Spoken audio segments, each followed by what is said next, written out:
नमस्कार, welcome to AS academy Kadipur.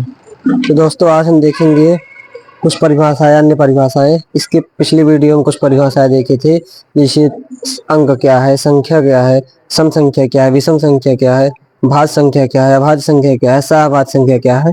ये सब पिछली वीडियो में देखे थे। आज हम देखेंगे प्राकृतिक संख्या। प्राकृतिक संख्या होती क्या है? प्राकृतिक संख्या देखेंगे तो एक से अनंत तक की सभी संख्याओं का कहते हैं प्राकृतिक संख्या कहते हैं। इसे क्या हो गया, 1 2 3 4 5 6 7 8 इसी डाटा अनंत तक की संख्या क्या हो गई, प्राकृतिक संख्या हो गई।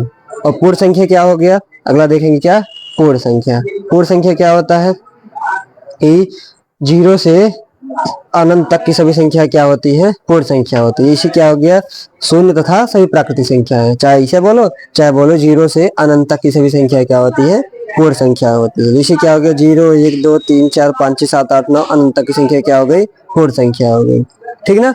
अगला देखेंगे क्या, हम पूर्णांक संख्या। क्या देखेंगे, पूर्णांक संख्या। पूर्णांक संख्या क्या होता है, संख्या रेखा पर स्थित 0 के दाएं तथा बाएं सभी संख्याओं का कहते हैं पूर्णांक संख्या। कहने का मतलब धनात्मक संख्या और ऋणात्मक संख्या सभी क्या होती है, पूर्णांक संख्या होती है। इसे क्या हो गया, ये संख्या रेखा हो गया, ये 0 हो गया। 0 के दाएं 1 2 3 4 अनंत तक, ये बाएं -1 -2 -3 -4 अनंत तक सभी संख्या क्या हो गई, पूर्णांक संख्या हो गई।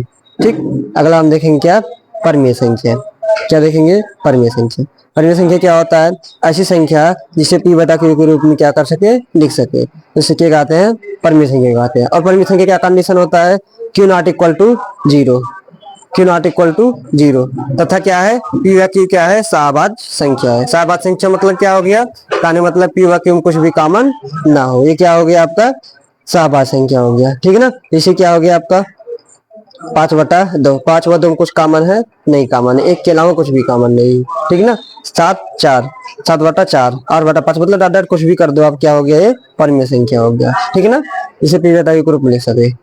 चलो अगला देखो क्या है, अपरिमेय संख्या है। अपरिमेय संख्या क्या होता है, ऐसी संख्या है जिसे p बटा q के रूप में ना लिख सके। ठीक ना, अपरिमेय संख्या कहलाता है। इसे क्या हो गया, √3 √5 √7 ऐसी डाटा काफी संख्याएं क्या होती है, अपरिमेय। जैसे √11 हो गया, √13 हो गया, √15 हो गया, √17 हो गया। ठीक ना। आपका ये सब क्या है, अपरिमेय संख्या हो गया। ठीक। अब देखेंगे वास्तविक संख्या। वास्तविक संख्या क्या होता है, जो कि आपका चैप्टर ही है वास्तविक संख्या। वास्तविक संख्या क्या होता है, जिन संख्याओं की गणना की जा सके, अर्थात क्या है कि जिन संख्याओं क्या कर सके, गणना कर सके। मतलब जितनी संख्या अभी तक हम पढ़ चुके, सम संख्या, विषम संख्या, भाज्य संख्या, अभाज्य संख्या, परिमेय संख्या, अपरिमेय संख्या, प्राकृतिक संख्या, पूर्ण संख्या, पूर्णांक संख्या, ये सब क्या संख्याएं हैं, वास्तविक संख्याएं हैं। इसे क्या हो गया, ये सब एग्जाम्पल में दिए गए हैं। ठीक है ना। ये सब क्या हो गई, आपकी वास्तविक संख्या हो गई।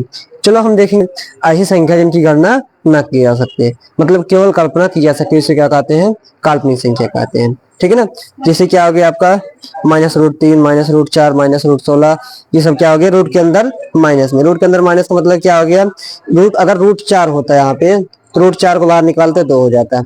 ठीक है ना। √16 को बाहर निकालते, √16 को बाहर निकालते 4 हो जाता है। ठीक ना। √25 को बाहर निकालते क्या हो गया आपका 5 हो जाता है। लेकिन हम माइनस को बस इसकी कल्पना कर सकते हैं, -√4 ऐसी कोई संख्या नहीं होती। ठीक है ना। ऐसी कोई क्या होती है, संख्या नहीं होती आपकी, क्या है, काल्पनिक संख्या है। ठीक है ना।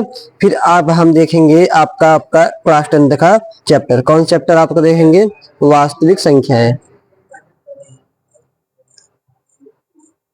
कौन देखेंगे, वास्तविक संख्या है। आपका अगला चैप्टर है, जो कि क्या होगा, अगले वीडियो में देखा जाएगा। और बिल्कुल एक एक सवाल एग्जाम्पल सहित एक एक सवाल आपको क्या किया जाएगा, बताया जाएगा। आप सब अगला वीडियो पाने के लिए अब चैनल को सब्सक्राइब करिए, और वीडियो अगर अच्छा लगा हो तो इसको लाइक करिए और अपने दोस्तों के पास शेयर करिए। ठीक दोस्तों, धन्यवाद।